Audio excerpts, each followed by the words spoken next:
Hello everyone, welcome to sleepy classes. तो आज की करंट अफेयर की क्लास मैं विदाउट फेस ही लूँगी because I had to be somewhere and मैं नहीं चाहती थी कि आपका लेक्चर भी यहाँ पे मिस हो, राइट। तो करंट अफेयर्स की जो एमसीक्यूज हैं उससे पहले डिस्कस करने से पहले मैं आपको पैटर्न बता दूँ कि करंट अफेयर डिस्कस करते हैं, कोई पॉइंटर्स डिस्कस करते हैं, हम उससे रिलेटेड सवाल को डिस्कस करते हैं, आंसर डिस्कस करते हैं एंड आपको डिटेल्ड आंसर जो है वो आपको लिंक मिल जाता है in the description box. And with respect to that हमने टेलीग्राम चैनल जो है उसको भी डेवलप करना यहाँ पर शुरू किया है, जिसका लिंक आपको पिन कमेंट्स में मिल जाएगा। सो सबसे पहले हम देखते हैं कि सेंट्रल गवर्नमेंट जो है वो चाहते हैं कि क्यूआर कोड लगे उन रोड्स के ऊपर जो कि प्रधानमंत्री ग्राम सड़क योजना के द्वारा बनाई गई हैं।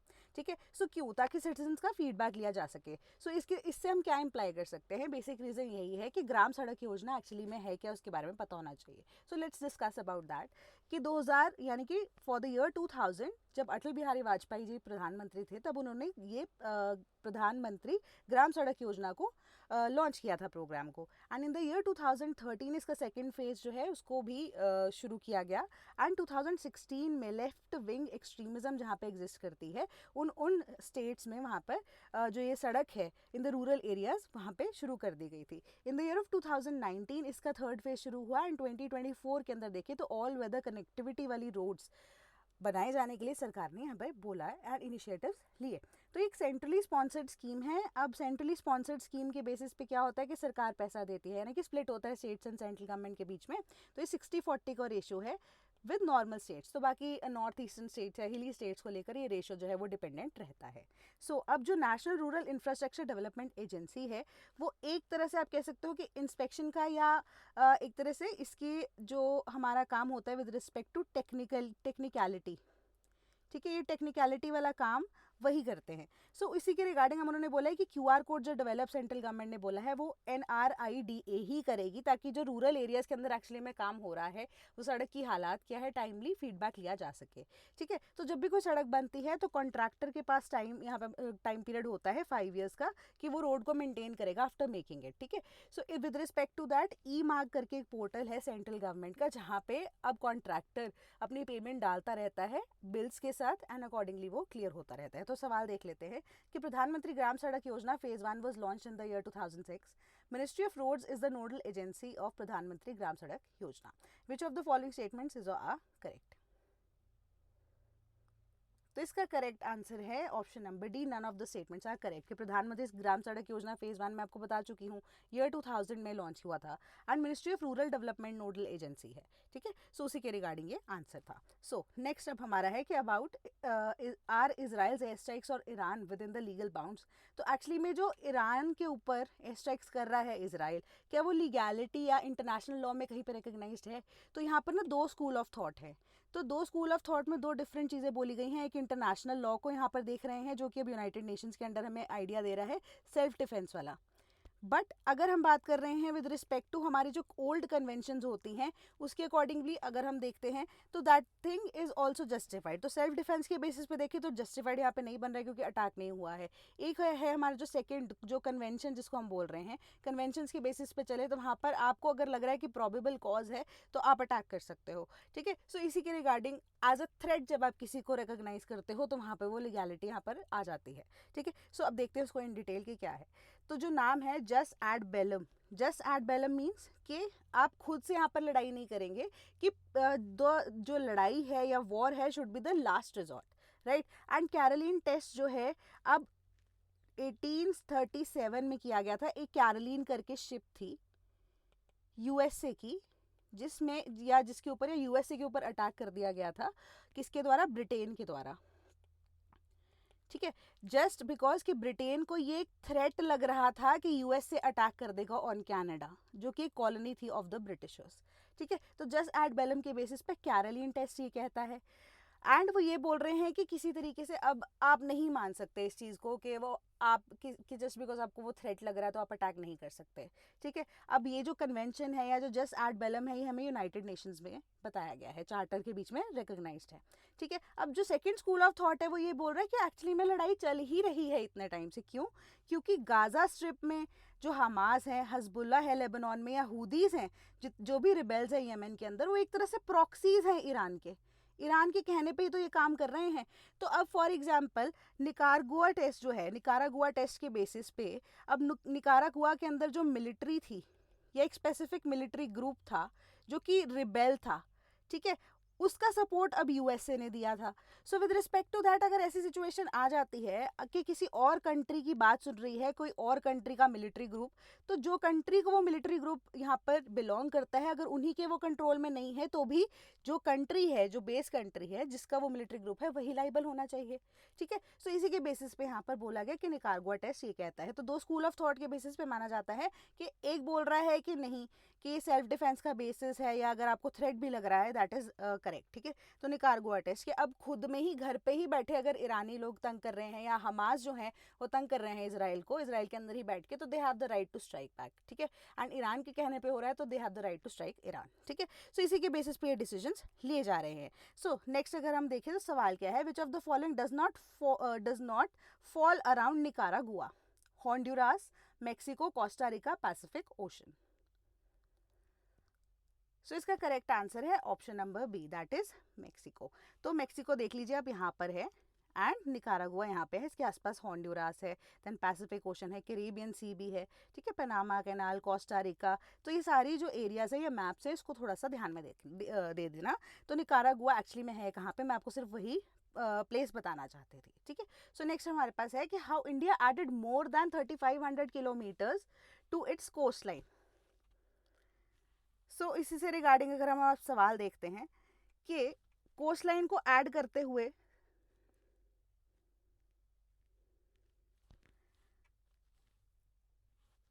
क्या इंडिया ने अब किया है, ठीक है। तो अब उसके रिगार्डिंग की पॉइंटर्स क्या है कि पहले हमारे पास इनिशियली जो कोस्ट लाइन हुआ करती थी दैट वाज 7516 किलोमीटर्स, जो कि 1970s में असर्टन की गई थी, जो कि अब 11,098 किलोमीटर्स के अराउंड हो गई। तो ये कैसे हो गया, इंडिया ने नई एनेक्सेशन यहाँ पर नहीं की है किसी भी तरीके की, बट अब क्या हो रहा है कि हमारे पास जो प्रिसीजन आ गई है, प्रिसीजन विद रिस्पेक्ट टू कि हम हर एक नूक और एक कॉर्नर, जो हर एक डाइवर्जन होती है या डिफ़िकल्ट टेरेन्स होती हैं, उसको मैनेज करने में या उसके बारे में एक्सेस करने में या उसको रियलाइज़ करने में सक्षम है, ठीक है। सो इसका मतलब यही है कि अब हर एक नूक एंड कॉर्नर या डिफ़िकल्ट टेरेन्स हैं जहाँ पे अब डाटा को कलेक्ट करना मुश्किल था, उसको हम इजीली कलेक्ट कर सकते हैं। क्यों? क्योंकि हमारे पास अब बेटर टेक्नोलॉजी आ गई है।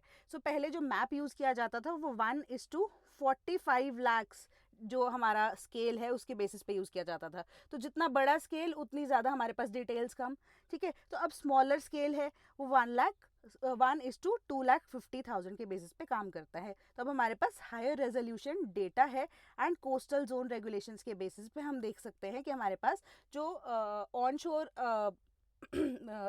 आइलैंड्स हैं या ऑफशोर आइलैंड्स है उसके अंदर हमने क्या क्या एडिशंस या सब्ट्रैक्शंस की। तो इसी के बेसिस पे हायर रेजोल्यूशन डेटा जो है वो कोस्टल जोन रेगुलेशंस को भी आगे से बढ़ाने में या कम करने में हेल्प करेगा। सो इसी से रिलेटेड सवाल है कि how many pairs are correctly match state या UT and coast line in kilometres approximately, कि कितनी हो गई है, नई फिगर्स हैं, इसी के बेसिस पे है।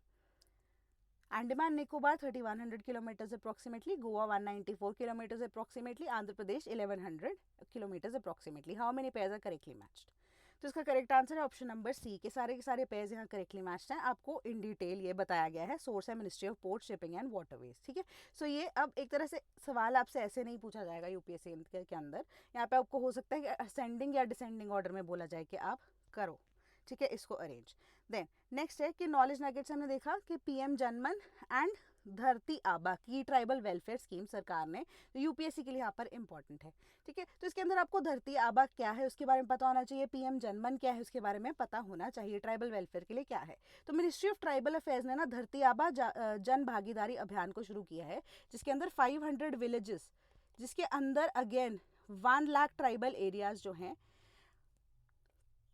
इन तक यहाँ पर ये इन्फॉर्मेशन पहुंचानी है कि पीएम जनमन जैसी या जितनी भी अब हमारे पास DAJGUA करके जितनी भी हमारे पास स्कीम्स हैं, यानी कि जनजातीय ग्राम उत्कर्ष अभियान, ऐसी स्कीम्स एग्जिस्ट भी करती है फॉर ट्राइबल डेवलपमेंट। सो इसी के बेसिस के ऊपर तभी तो सरकार आगे काम कर पाएगी ना। अगर लोगों को पता होगा, ट्राइबल्स को पता ही नहीं है, तो वो कैसे अवेल कर पाएंगे उस चीज़ को, है ना, या बेनिफिट्स जो उनको प्रोवाइड किए जाने हैं। कोर प्रिंसिपल्स यही है, Jan Bhagidari, people's participation, whole of government approach, grass root का इम्पैक्ट, लास्ट माइल कनेक्टिविटी, ठीक है। तो अब खून खाती सिस्टम के बारे में ना इस आर्टिकल में दिया गया था। तो खून खाती सिस्टम जो है वो आप लगा लीजिए कि छत्तीसगढ़ वाली साइड पे अब ट्राइबल्स के अंदर एक रिवाज है, ठीक है, जो कि अब माना गया या रिकॉग्नाइज किया गया था या इसको लाइमलाइट में लाया गया बाय बिरसा मुंडा, ठीक है।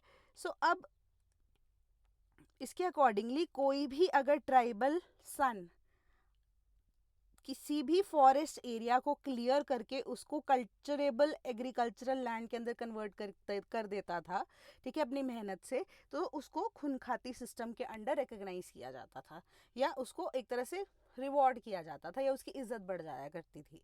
So with respect to that ये एक इंपॉर्टेंट इन्फॉर्मेशन मैं आपको देना चाहती थी, ठीक है। सो अब जो प्रधानमंत्री जनजातीय आदिवासी न्याय महाअभियान है वो 2023 में लॉन्च किया गया था, और धरती आबा जनजातीय ग्राम उत्कर्ष अभियान, जिसको हम DAJGUA भी बोलते हैं, इसको 2024 में लॉन्च किया गया था।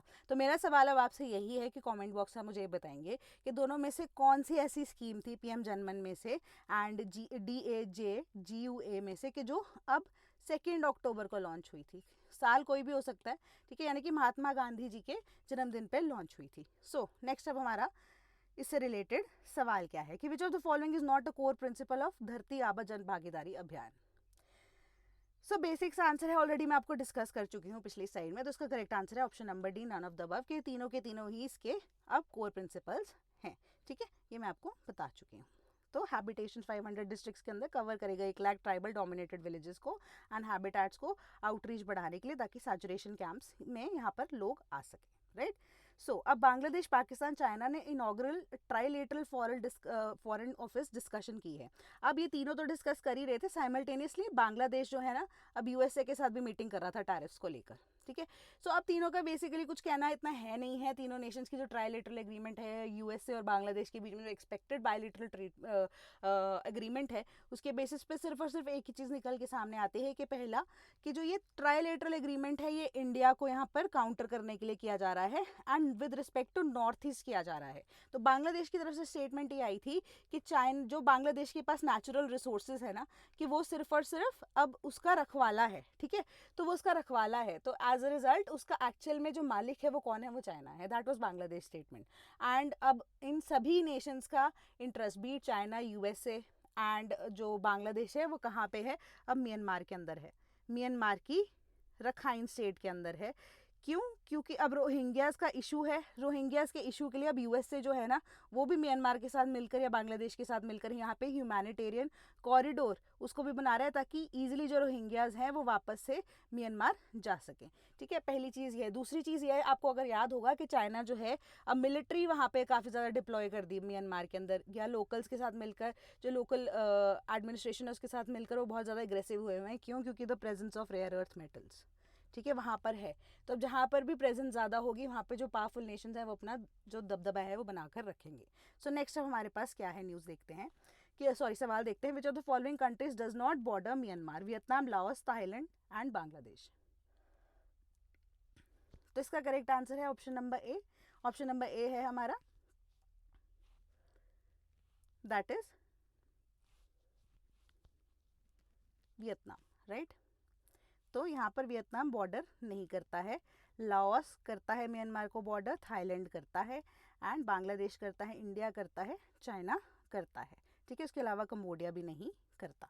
सो नेक्स्ट अब हमारे पास है कि इंटरनेशनल एटॉमिक एजेंसी ने फिर से वार्न किया है कि न्यूक्लियर डिजास्टर अगर होता है, अगर इजराइल ईरान के बुशहर के अंदर अटैक करता है तो कुछ भी नहीं बचने वाला, तो रेडिएशन जो है पूरे ईरान के अंदर क्या वर्ल्ड के अंदर भी फैल जाएगी। क्यों?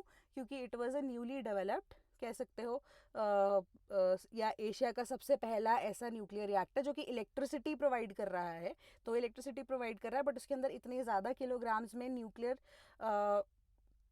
पदार्थ या सब्सटेंसेस अवेलेबल हैं कि इससे बहुत ज़्यादा इम्पैक्ट पड़ सकता है। तो हमारा क्वेश्चन यहाँ पर यही है कि हमें बुशहर के बारे में पढ़ना है। बुशहर जो है 1970 में इसका डेवलपमेंट शुरू किया गया था, जो कि अब हमारे पास द करंट ईरान्स रिप्रेजेंटेटिव जब हम बात कर रहे हैं खामीनी के आने से पहले, जो कि शाह थे जिनको ओवरथ्रो किया था खामीनी ने, तो उनसे पहले जो एग्जिस्ट करते थे वो प्रो अब वेस्टर्न नेशंस थे। खामीनी तो अब क्या है कि it is anti western nations, है ना। सो खामीनी से पहले जो शाह एग्जिस्ट करते थे या जो थे on the particular representative of Iran जो थे वो प्रो वेस्टर्न थे, ठीक है। सो उन्होंने सोचा कि सिविलियन न्यूक्लियर पावर यूज़ के लिए हम एक पावर प्लांट को एक बना लें, ठीक है। तो वही था बुशहर।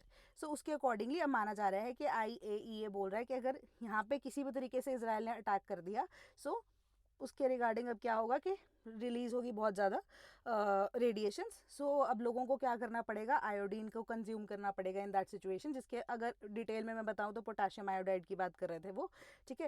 एंड अगर हम देखें इसकी डेवलपमेंट के बारे में तो 1990s तक जर्मनी के साथ कोलैबोरेट करके ईरान इसके ऊपर काम कर रहा था, एंड उसके बाद रशिया के साथ कोलैबोरेशन में काम कर रहा था। बट 1970 में जब इसकी शुरुआत हुई थी बनने की, तो उस टाइम पे जो वेस्टर्न नेशंस है they were also a part of it, जिसमें स्पेसिफिकली यूएसए की मैं बात करूँ, it was a part of it. But ये धीरे धीरे यूएसए ने यहाँ से एग्जिट ले लिया था, ठीक है। सो अब ये क्विक पॉइंटर्स थे। अब consider the following, Bushehr is West Asia's first civilian nuclear reactor, मैं आपको बता चुकी हूँ। Potassium iodide is use during nuclear emergency. So दोनों की दोनों स्टेटमेंट्स यहाँ पर करेक्ट है। क्यों, बुशहर जो है वेस्ट एशिया का पहला सिविलियन न्यूक्लियर रिएक्टर था जो 1970 के अंदर बना। अब पोटेशियम आयोडाइड का बेसिक पर्पस यही है कि रेडिएशन के अंदर जो है, रेडिएशन जिसको हम KI या पिल बोलते हैं, जो कि एक तरह का लिक्विड होता है, जो कि अब रेडिएशन को इन केस ऑफ इमरजेंसी जो आपके थायराइड ग्लैंड है उसके अंदर जो रेडिएशन है वो ना जा पाए, तो पोटेशियम आयोडाइड को कंज्यूम किया जाता है, ताकि जो अब रेडियो एक्टिव आयोडीन है अगर आप उसको अब्जॉर्ब, आपका थायराइड ग्लैंड ही इतना ज़्यादा सैचुरेट हो जाएगा कि आप जो अब रेडिएटिव आयोडीन है उसको कंज्यूम, या आप कह सकते हो रेडियो एक्टिव नेचर आयोडीन है, आपकी बॉडी के अंदर एब्जॉर्ब होगी ही नहीं। तो Air India warned by DGCA for flying Airbus planes with unchecked escape slides. तो इसमें बेसिक आइडिया यहाँ पे ये है कि आपको DGCA के बारे में पढ़ना है। एयर इंडिया के ऊपर बहुत सारी मल्टीपल रिपोर्ट्स जा चुकी थी। तो directorate general of civil aviation inspections उन्होंने की थी अहमदाबाद इंसिडेंट से पहले। उन्होंने 2-3 जगह पे यहाँ पर बोला है कि क्रिटिकल इमरजेंसी इक्विपमेंट कई प्लेन्स में गायब था, डिलेड चेक्स जो हैं वो देखे गए, एंड उसके बाद थोड़े टाइम बाद ही अहमदाबाद वाला एक्सीडेंट हो गया। तो हमारा मुद्दा है कि DGCA क्या है, क्या इनका रोल है, उसके ऊपर काम करे या उसके बारे में पढ़े कि DGCA is a constitutional body, second DGCA is a regulatory body in the field of civil aviation primarily dealing with safety issues. तो इसका करेक्ट आंसर है कि कॉन्स्टिट्यूशनल बॉडी नहीं है, स्टैट्यूटरी बॉडी है, ठीक है। तो अब पहली जो स्टेटमेंट हमारी गलत हो जाती है, तो ऑप्शन नंबर 20 का करेक्ट आंसर बनता है कि DGCA जो है रेगुलेटरी बॉडी है, फील्ड ऑफ एविएशन में है, एंड ये स्टैट्यूटरी बॉडी है, एयरक्राफ्ट अमेंडमेंट एक्ट 2020 के अंदर इनको इस्टेब्लिश किया गया है, राइट। सेकंड स्टेटमेंट हमारी ऑटोमेटिकली करेक्ट हो जाती है, क्योंकि वो regulation of air transport services from India या इंडिया से जो जा रहे हैं for enforcement of civil air regulations के लिए रिस्पॉन्सिबल रहते हैं, ताकि वो एयर वर्दीनेस स्टैंडर्ड्स को यहाँ पर मेंटेन करके रख सकें। Then health ministry bats for government insurance schemes to cover liver heart transplants. तो यहाँ पर हम बात कर रहे हैं आयुष्मान भारत स्कीम की, ठीक है। आयुष्मान भारत स्कीम के अंडर, जो कि एक अम्ब्रेला स्कीम है आयुष्मान भारत स्कीम, ठीक है, उसके अंडर हमारे पास एक आरोग्य योजना भी है, प्रधानमंत्री आरोग्य योजना भी है, ठीक है। सो प्रधानमंत्री आरोग्य योजना के तहत आयुष्मान जो कि अम्ब्रेला स्कीम है, वहाँ पे 5 लाख रुपए का कवर मिलता है पर फैमिली, ठीक है। अब ये हुआ करता था before the age of 70 years, जिनकी एज जो है वो लेस देन 70 ईयर्स थी, है ना। तो अब लेस देन 70 ईयर्स के बाद 70 ईयर्स से ऊपर वाले लोगों के लिए भी यहाँ पे सरकार ने आयुष्मान के अंडर ही स्कीम्स को लॉन्च कर दिया कि 70 प्लस वाले जो लोग हैं वो भी अब करवा सकते हैं चेकअप्स, है ना। सो अब जो सरकार है या इवन की हेल्थ मिनिस्ट्री है, उन्होंने सरकार से गुहार लगाई है कि जो आप यहाँ पर प्राइमरी या सेकेंडरी लेवल पे जो कवरेज दे रहे हैं ट्रीटमेंट की, उसके अंदर ट्रांसप्लांट्स को भी प्लीज़ इंक्लूड कर दीजिए, क्योंकि जो लोग हैं इंडिया के वो सफ़र कर रहे हैं, एंड जो सरकारी गवर्नमेंट्स है वो ट्रांसप्लांट कर नहीं पाते। क्यों? क्योंकि लोगों के पास इतना पैसा नहीं है खर्चने के लिए, ठीक है। खर्चने के लिए पैसा नहीं है तो वो ट्रांसप्लांट नहीं करवा पाते। सो एज अ रिजल्ट अब जो कैपेबिलिटीज़ है, टेक्नोलॉजिकल एडवांसमेंट है सरकार या जो हमारे हॉस्पिटल्स कर रहे हैं, बट एक्चुअली में वो ट्रांसप्लांट या मदद जिसको रिक्वायर्ड होती है वो टाइमली नहीं दे पाते, ठीक है। तो प्रधानमंत्री भारत आयुष्मान भारत प्रधानमंत्री Jan Arogya Yojana world's largest health insurance scheme है। हेल्थ कवर प्रोवाइड कर रही है 5 lakh for family per year. Notably schemes जो हैं वो एक्सपैंड की गई थी। Free treatment benefits up to 5 lakh per year to senior citizens aged 70 years and above also. तो इससे रिलेटेड सवाल है कि it was launch as recommended by the national health policy 2017. Ayushman Bharat underlining commitment is to leave no one behind. National Organ Tissue Transplant Organization is a top body which manages organ transplantation under the Health Ministry. तो technically ये तीनों की तीनों statements यहाँ पर correct है, ठीक है। कि आयुष्मान भारत है वो 2017 की नेशनल हेल्थ पॉलिसी में रिकमेंड किया गया था ताकि हम लास्ट माइल कनेक्टिविटी प्रोवाइड कर सकें in the health sector also. So with respect to that national organ tissue transplant organisation है ऐसे टॉप बॉडी जिसके बेसिस पे या जो मैनेज कर रहा है organ transplantation under health ministry, ठीक है। सो अब इसी से रिलेटेड हमने सारी इन्फॉर्मेशन जो है वो डिस्कस कर ली है। तो आयुष्मान भारत के अंदर हमारी 2 स्कीम्स आती हैं, हेल्थ एंड वेलनेस सेंटर्स जिनको इस्टेब्लिश किया जाना है, दूसरा है कि जन आरोग्य योजना, एंड यहाँ पर 5 लाख तक का बेनिफिट पर फैमिली दिया जाता है। So in case you preparing for UPSC and you want to be a part of the 2026 batch, तो we have an ongoing batch, तो इसको आप चेकआउट कर सकते हैं, लिंक आपको डिस्क्रिप्शन बॉक्स में मिल जाएगा। And similar in the case of the test series for prelims 2026, इसका लिंक भी आप जाकर डिस्क्रिप्शन बॉक्स में चेकआउट कर सकते हैं। तो that is all from my side today, thank you so much.